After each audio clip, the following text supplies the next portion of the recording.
Yeah, turn me up.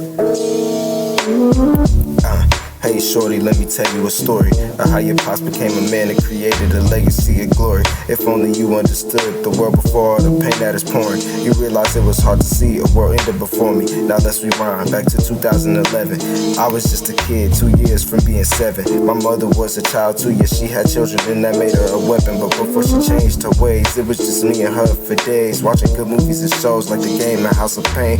To be real, I was a little conflicted. I miss my siblings, but to my mother I was addicted. And for me to bond it was no longer restricted. She didn't need to divide her attention between 4 different children. And peep game, she was only around 25. So sometimes I think she looked around and tears would fill her eyes, cause she began to realize how much she missed the children being by her side. So fast forward 2 months later, and now it's me and Alex inside the refrigerator. My sister was still in Dallas, and honestly now I have Alex, cause I had to share my space with 2 others. Before them it was my palace.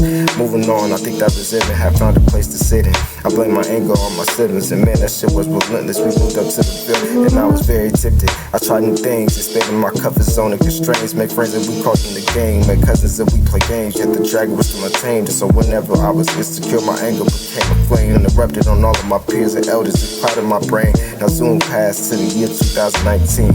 In 8th grade, after years of back and forth dreams, my life had been like ping pong bouncing between 2 teams. My father with his stability, mother with her serenity. See, when I was with my pops, I always knew what I was meant to be. I'm the eldest, which means I had to be glistening. And whenever I fucked up, I felt I let down my ancestry. And with my moms, there was always just fun and games, which were meant to be broken. And she never got too angry, but still she changed. See, now to this point, I think she saw me so much like my father, that those days when I used to rub her feet as she went to sleep had been forgotten. And whenever I touched her, I think she saw me as rotting, contaminated by mans that she no longer spotted. So when we came back to the Ville, my heart was still. I didn't get too excited, I really started to chill. I only was aggravated by others' wills, became harder and wanted to kill. Fought school and my grades began to spill. My father then got more angry, he hated to see me giving up and not caring lately. The next year I came back to the H. My mom's was finally on my side, and she saw me as great, cause I wasn't chatty and my sentences didn't have hate. Instead I only cared about my brothers and my dates.